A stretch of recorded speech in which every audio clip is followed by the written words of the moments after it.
नमस्कार दोस्तों, स्वागत है आप सभी का अपने अपने YouTube चैनल मैथ्स अकेडमी पर। दोस्तों, हमने करी थी रीजनिंग की प्रैक्टिस स्टार्ट। उसके अंदर हमारे काफ़ी सारे पार्ट हो गए हैं कंप्लीट। यदि अभी तक भी आपने वो पार्ट जाकर नहीं देखे हैं तो ज़रूर जाकर देखिएगा, क्योंकि आप जो भी कंपटीशन एग्जाम की तैयारी करते हैं जिसमें भी आपके रीजनिंग इंक्लूड है, उसके लिए ये सीरीज़ बहुत इंपॉर्टेंट रहने वाली है, क्योंकि हम लाते हैं इसमें 15 प्रश्न जो कि अलग अलग टॉपिकों से संबंधित है। तो अभी तक भी आपको यदि इस चीज़ का सबसे पहले नोटिफिकेशन नहीं मिल पाता है कि हमारी वीडियो कब आ रही है, तो इसके लिए आपको सब्सक्राइब करना होगा चैनल को, बेल आइकन को दबाना होगा। तो चलिएगा हम शुरू करते हैं, और वीडियो पसंद आए तो लाइक भी जरूर करते जाइएगा। चलिएगा हम शुरू करते हैं। देखिएगा आज का हमारा जो क्वेश्चन नंबर 1 है, क्वेश्चन नंबर 1 की तरफ हम बढ़ते हैं। देखिएगा क्वेश्चन नंबर फर्स्ट हमारा क्या कहता है कि एक विशिष्ट कोड भाषा में बुक को 86 तथा रीड को 56 लिखा जाता है, तो इस कोड भाषा में गुड को किस प्रकार से लिखा जाएगा। तो सबसे पहले हमें क्या करना होगा फ्रेंड्स, हमें ये ज्ञात करना होगा कि बुक से हमें 86 किस प्रकार प्राप्त होगा। तो बुक से मैं 86 किस प्रकार से लेकर आऊँगी। देखिएगा मैं यहाँ पर लिखती हूँ BOOK। तो बुक का यदि मैं बात करूँ, अल्फ़ाबेट में बी कितने नंबर पर होता है फ्रेंड्स, 2 नंबर पर। ओ कितने नंबर पर होता है, 15 नंबर पर। फिर से ओ आ रहा है, ये होता है 15 नंबर पर। और के आता है हमारा कौन से नंबर पर फ्रेंड्स, 11 नंबर पर।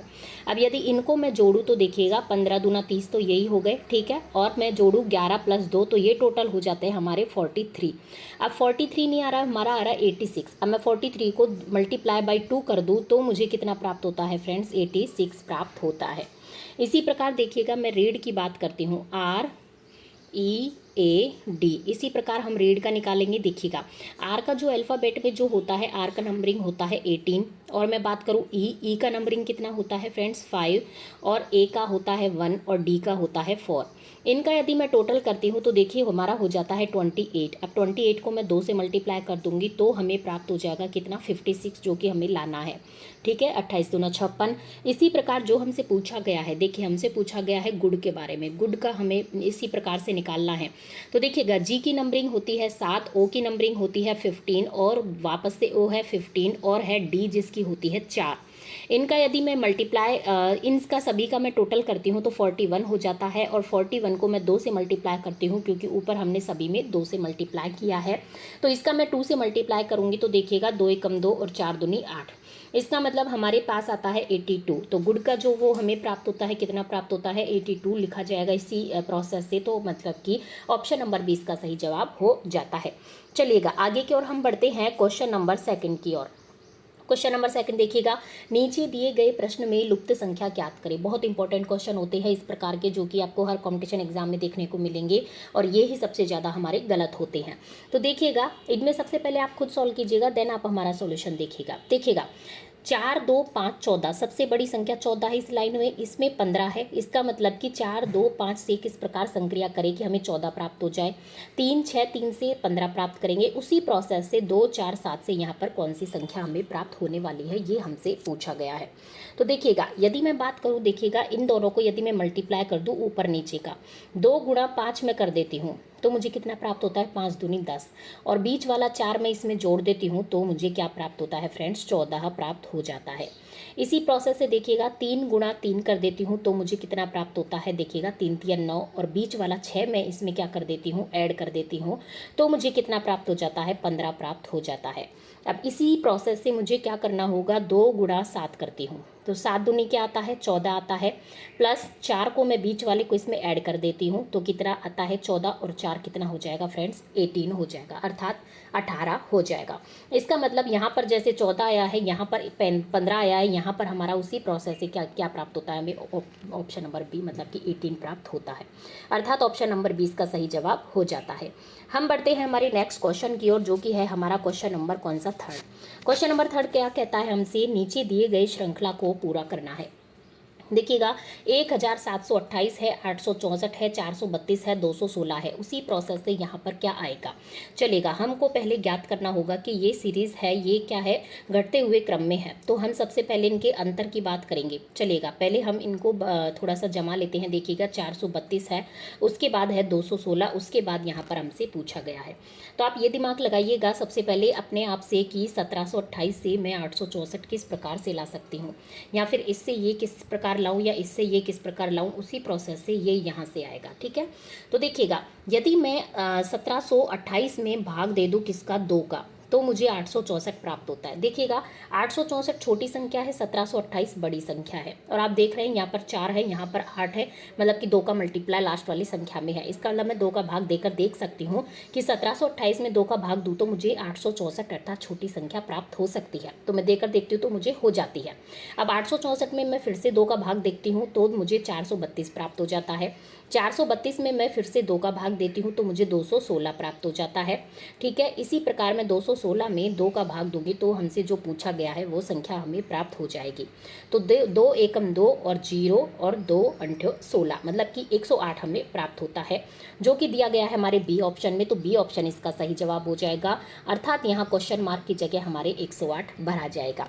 चलिएगा आगे की ओर हम बढ़ते हैं। नेक्स्ट क्वेश्चन हमारा देखिएगा क्या कहता है, नीचे दिए गए प्रश्न में संबंधित संख्या को चुनिए। तो देखिएगा 3 का 30 से जो संबंध होगा 7 का कौन सी संख्या से होगा। देखिएगा 3 से मैं 30 किस प्रकार ला सकती हूँ, यदि मैं 3 गुणा 10 करूँ तो 3 दही 30 हो गया। ठीक है, इसी प्रकार यदि मान लो 7 गुणा 10 करती हूँ तो मुझे कितना प्राप्त होता है, 70। लेकिन आप ऑप्शन में देखिएगा 310, 340, 320, 350, इतनी बड़ी बड़ी संख्याएं दी गई हैं, अर्थात ये वाला तरीका तो हमारा एकदम गलत है। अब हमें ये देखना होगा कि हम दूसरे किस तरीके से इसको सॉल्व कर सकते हैं। तो देखिएगा यदि मैं दूसरे तरीके से सॉल्व करूँ तो देखिएगा मैं 3 की मैं बात करती हूँ तो 3 को मैं क्या लिख सकती हूँ, देखिएगा 3 का जो क्यूब होता है वो क्या होता है, 30 के आसपास होता है, अर्थात 27 होता है। अब 27 में मैं कितना जोड़ूं कि मुझे 30 प्राप्त हो जाए। 27 में मैं 3 जोड़ती हूँ तो मुझे 30 प्राप्त होता है। इसी प्रकार जो हमसे पूछा गया है इसका मैं ट्राई करती हूँ। देखिएगा 7 का यदि मैं क्यूब करती हूँ तो 7 का क्यूब हम सभी जानते हैं कितना होता है फ्रेंड्स, 343 होता है। अब 343 में देखिएगा 3 का क्यूब किया तो 3 जोड़ा, 7 का क्यूब किया तो मैं यहाँ पर 7 ऐड करूँगी। अब इसमें मैंने 7 ऐड किया तो मुझे कितना प्राप्त होता है, 343 में मैं 7 ऐड करती हूँ तो मुझे प्राप्त होता है 350, अर्थात 350, जो कि हमारे दिया गया है ऑप्शन नंबर डी में। इसका मतलब ऑप्शन नंबर डी ये सही जवाब हो जाएगा। इसका मतलब ये भी है कि हमने जिस मेथड से सॉल्व किया है वो मेथड एकदम करेक्ट है, क्योंकि हम सही आंसर तक पहुंच गए हैं।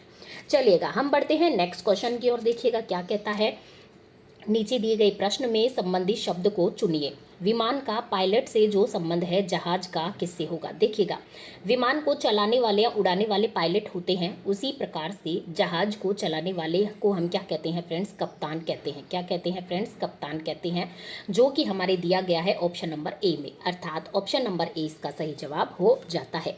आगे की ओर हम बढ़ते हैं।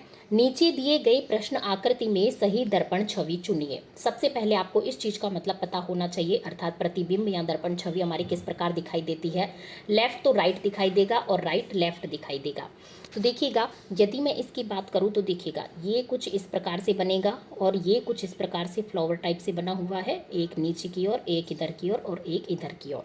ठीक है, इसमें यदि मैं देखूँ तो देखिएगा इसमें इधर की तरफ का भाग भरा हुआ है, इसका मतलब इसमें जो भाग भरेगा वो इधर की तरफ का भरेगा, इधर की तरफ का। ठीक है, और यदि मैं बात करूँ नीचे वाले में इधर की तरफ का है तो इसमें लेफ्ट साइड का हो जाएगा, वहाँ पे राइट साइड का है तो इसमें लेफ्ट साइड का हो जाएगा।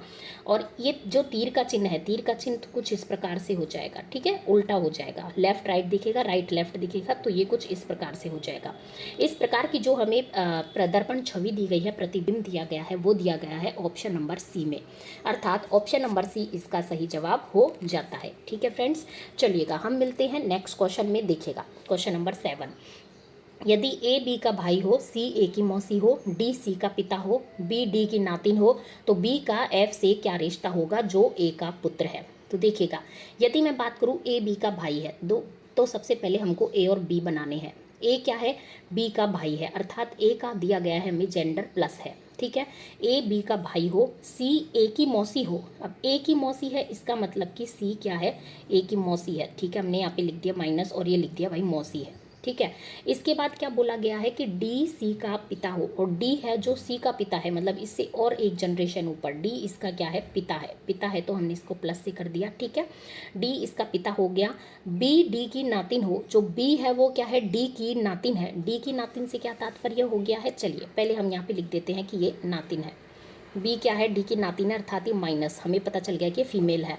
तो बी का एफ से क्या संबंध है, तो बी का, अच्छा एफ और रह गया है हमारा, बी का एफ से क्या रिश्ता होगा, जो ए का पुत्र है। अच्छा एफ क्या है, ए का पुत्र है, ठीक है, ये हमने एफ बना दिया, एक जनरेशन नीचे हो गया, ये पुत्र हो गया, तो ये इसका पुत्र हो गया। इसका मतलब बी का एफ से क्या संबंध है, ए का पुत्र है, ठीक है। बी का एफ से संबंध पूछा है, तो देखिएगा ये दोनों क्या है, बहन भाई है, ठीक है। और यदि मैं बहन भाई है और भाई का जो बेटा होता है वो क्या हो गया, भाई के बेटे के लिए बी क्या हो गई, बुआ हो गई। मतलब कि ऊपर का जो ये सब दे रखा है इससे हमें कोई मतलब नहीं है, हमें ए बी एफ में ही पता चल जाएगा कि ए बी भाई बहन है, ए का पुत्र एफ है, तो एफ की बी क्या लगेगी, बुआ लगेगी, ठीक है। ये हम सभी जानते हैं। तो ऑप्शन नंबर ए अर्थात बुआ इसका सही जवाब हो जाएगा। आगे की ओर हम बढ़ते हैं क्वेश्चन नंबर 8 की ओर। क्वेश्चन नंबर 8 क्या कहता है, लड़कों की एक पंक्ति में अमन ऊपर से 12वें स्थान पर है, बमन नीचे से 18वें स्थान पर है। यदि अमन तथा बमन के मध्य 6 लड़के हैं तो पंक्ति में अधिकतम कितने लड़के हैं। तो देखिएगा, एक लड़कों की एक पंक्ति में अमन ऊपर से 12वें स्थान पर है, ये कौन हो गया, अमन हो गया, ठीक है। और बमन नीचे से 18वें स्थान पर हो गया, ये 18वें स्थान पर हो गया हमारा बमन। और बीच में कितने बच्चे हैं फ्रेंड्स, दोनों के बीच में 6 लड़के हैं, ठीक है, दोनों के बीच में 6 लड़के हो गए। इसका मतलब क्या पूछा है कि पंक्ति में अधिकतम कितने लड़के हैं, तो हम तीनों को ऐड कर देंगे तो हमारे अधिकतम बच्चों की संख्या, अधिकतम लड़कों की संख्या आ जाएगी। तो हम करेंगे 6 + 12 + 18, इनको यदि मैं ऐड करती हूँ तो 12 + 6 + 18 कितना हो जाएगा, 18, 12 और 6 18 हो गए, और 18 दूना 36, अर्थात ऑप्शन नंबर बी इसका सही जवाब हो जाता है। आगे की ओर हम बढ़ते हैं क्वेश्चन नंबर 9 की ओर।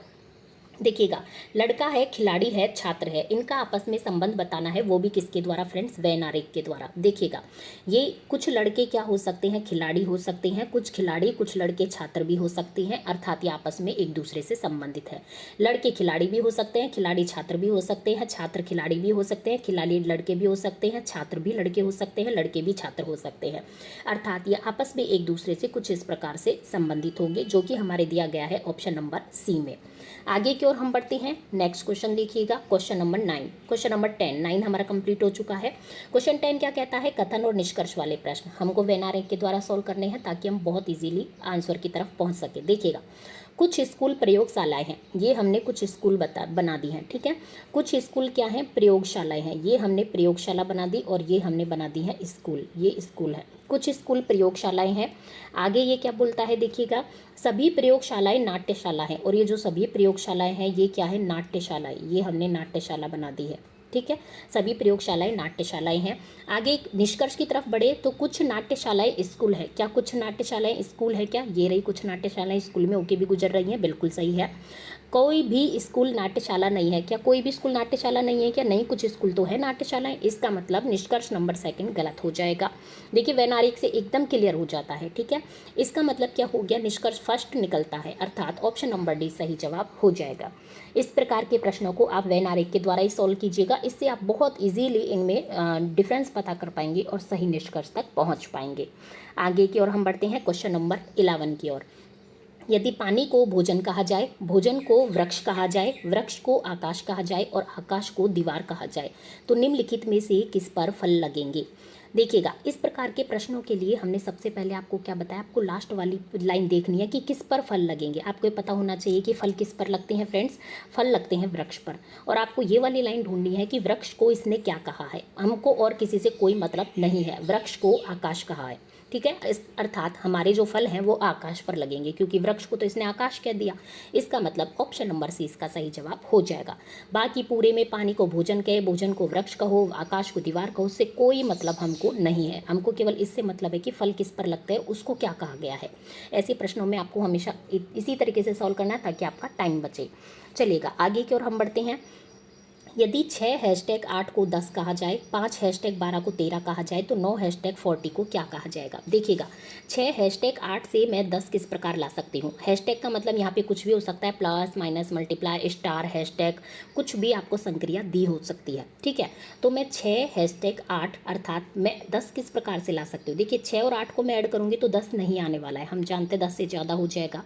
चलेगा, मैं दूसरे तरीके से सॉल्व करती हूँ, तो 6² + 8² मैं करती हूँ, तो देखिएगा 6 6 6 36 प्लस 8 1 64, तो मुझे क्या प्राप्त होता है 100। और 100 का 10 से क्या संबंध है हम सभी जानते हैं, ये होता है फ्रेंड्स 10 का स्क्वायर। ठीक है, आगे की ओर मैं बढ़ूँ तो देखिएगा 5 # 12, इसका मतलब मैं 5 स्क्वायर करूँ और 12 का स्क्वायर करूँ, तो 5 का स्क्वायर कितना होता है फ्रेंड्स, होता है 25। 12 का स्क्वायर कितना होता है 144। दोनों को यदि मैं ऐड करती हूँ तो 169। इसका 13 से क्या संबंध है फ्रेंड्स, ये है 13 का स्क्वायर। ठीक है, इसी प्रकार जो हमसे पूछा गया है उसको हम सॉल्व करते हैं। देखिएगा 9 का स्क्वायर प्लस 40 का स्क्वायर, 9 का स्क्वायर कितना होता है हम सभी जानते हैं, होता है 81। 40 का स्क्वायर 4 चौक 16 कर देते हैं और एक जीरो की 2 जीरो लग जाएंगे, मतलब कि 1600 हो गया। इन दोनों को मैं ऐड करूँ तो मुझे प्राप्त होता है 1681। अब देखिएगा 40 का स्क्वायर क्या होता है 1600 होता है, तो 1681 किसका हो जाएगा 41 का हो जाएगा, जो कि हमारे दिया गया है ऑप्शन नंबर सी में, अर्थात ऑप्शन नंबर सी इसका सही जवाब हो जाता है। आगे की ओर हम बढ़ते हैं। नेक्स्ट क्वेश्चन देखिएगा, नीचे दिए गए निम्नलिखित शब्दों का सही क्रम बताएं। खिड़की है, फर्श है, छत है। देखिएगा खिड़की है, फर्श है, छत है, रोशनदान है और नींव है। तो देखिएगा सबसे पहले हम इसको किस प्रकार से सॉल्व करेंगे। देखिएगा सबसे पहले हम नींव रखते हैं, मतलब सबसे नीचे क्या होती है, नींव होती है। नींव के ऊपर हम क्या करते हैं, नींव के ऊपर हम फर्श बनाते हैं, उसके ऊपर फर्श होती है। फर्श के ऊपर फर्श से जस्ट ऊपर क्या होती है, खिड़कियाँ होती हैं।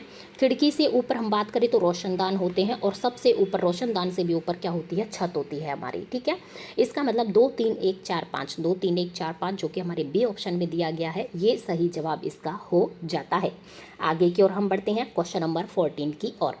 विजय दक्षिण की ओर 12 किलोमीटर यात्रा करता है, फिर दाईं ओर मुड़कर 10 किलोमीटर की यात्रा करता है, फिर दाईं ओर मुड़कर 12 किलोमीटर यात्रा करता है, तो विजय प्रारंभिक स्थान से कितनी दूरी पर है। देखिएगा सबसे पहले आपको दिशाओं का इसके लिए ज्ञान होना चाहिए। चलिए हम एक बार हल्का सा, जैसा कि हर वीडियो में आपको बताते हैं, अब तक आपको याद हो गया होगा। देखिएगा दिशाओं की मैं बात करूँ तो दाएं हाथ को हमारी होती है हमेशा पूरब, बाएं हाथ को हमेशा होती है पश्चिम, ऊपर की ओर उत्तर और नीचे की ओर हमेशा दक्षिण होता है, ये फिक्स होता है टूड़ी पे। ठीक है, आगे हम बात करते हैं इसके अकॉर्डिंग। देखिएगा विजय को हम बेचते हैं, विजय दक्षिण की ओर 12 किलोमीटर, ये गया दक्षिण की ओर 12 किलोमीटर विजय। ठीक है, इसके बाद क्या करता है, फिर दाईं ओर मुड़कर 10 किलोमीटर, ये दाईं ओर मुड़ गया और 10 किलोमीटर पहुंच गया। इसके बाद फिर दाईं ओर मुड़कर 12 किलोमीटर यात्रा करता है, फिर दाईं ओर मुड़कर और 12 किलोमीटर यात्रा करता है, तो विजय प्रारंभिक स्थान से कितनी दूरी पर है। देखिएगा इसके प्रारंभिक स्थान की मैं बात करूँ तो ये रहा, और इसके अंतिम स्थान की बात करूँ तो ये रहा। अब ये 10 है तो ये भी 10 हो गया, क्योंकि ऊपर से नीचे तक 12 12 बिल्कुल इक्वल आता है, तो ये भी क्या हो जाएगा 10 हो जाएगा, क्योंकि नीचे वाला 10 है। ठीक है, अर्थात विजय अपने प्रारंभिक स्थान से कितने 10 किलोमीटर की दूरी पर पहुँच गया है। ठीक है, आगे की ओर हम बढ़ते हैं। मुझे उम्मीद आपको समझ में आ गया होगा, और यदि ना आए तो आप कमेंट बॉक्स में पूछ भी सकते हैं। देखिएगा नीचे दिए गए प्रश्न आकृति में कौन सा उत्तर आकृति में निर्मित है। देखिएगा कुछ प्रश्न आकृति में हमें कुछ इस प्रकार की जो स्ट्रक्चर दी गई है, ये हमें जाननी है कि जो उत्तर में कौन से में दी गई है। देखिएगा हम आपको सही उत्तर तक ही पहुंचाते हैं सीधा। देखिएगा जैसे कि मैं इस वाले ऑप्शन की बात करूं, ऑप्शन नंबर बी की, तो देखिएगा ऑप्शन नंबर बी में ये वाली ये आ रही, ये आ रही, ये आ रही, ये आ रही। ठीक है, इस प्रकार की आकृति बन रही है। आप देखिएगा और किसी भी स्ट्रक्चर में इसमें भी कुछ हमें इस प्रकार की नहीं मिल रही, इसमें भी नहीं मिल रही, इसमें भी नहीं मिल रही, अर्थात ऑप्शन नंबर बी में हमें कुछ इस प्रकार की सिमिलर सी आकृति प्राप्त होती है, तो यही इसका सही जवाब हो जाएगा। कुछ इस प्रकार की आकृति हमें बी में प्राप्त हो रही है। ठीक है, इसी प्रकार की हमें यहाँ पर क्वेश्चन में दी गई है, तो इसका सही जवाब क्या हो जाएगा, ऑप्शन नंबर बी हो जाएगा। ठीक है फ्रेंड्स, तो चलेगा फ्रेंड्स, हमारे होते हैं 15 क्वेश्चन कंप्लीट। मुझे पूरी उम्मीद है आपको समझ में आ गए होंगे। यदि किसी भी प्रश्न में कोई भी समस्या हो तो आप हमें कमेंट बॉक्स में पूछ भी सकते हैं, और आपको कोई और भी टॉपिक पढ़ना हो, रीजनिंग मैथ में किसी भी टॉपिक में समस्या हो तो आप हमें बता सकते हैं कमेंट बॉक्स में। हमारी ये एकदम जो हमारा सौभाग्य होगा कि हम आपकी कोई भी दुविधा दूर कर सके। ठीक है फ्रेंड्स, हम मिलते हैं आपको नेक्स्ट वीडियो में। यदि आपको हमारा वीडियो चैनल ये छोटा सा प्रयास पसंद आता है तो वीडियो को लाइक कीजिए, चैनल को सब्सक्राइब कीजिए, ताकि सबसे पहले आप तक हमारा नोटिफिकेशन वीडियोज़ का पहुँच सके। हम मिलते हैं नेक्स्ट वीडियो में। धन्यवाद।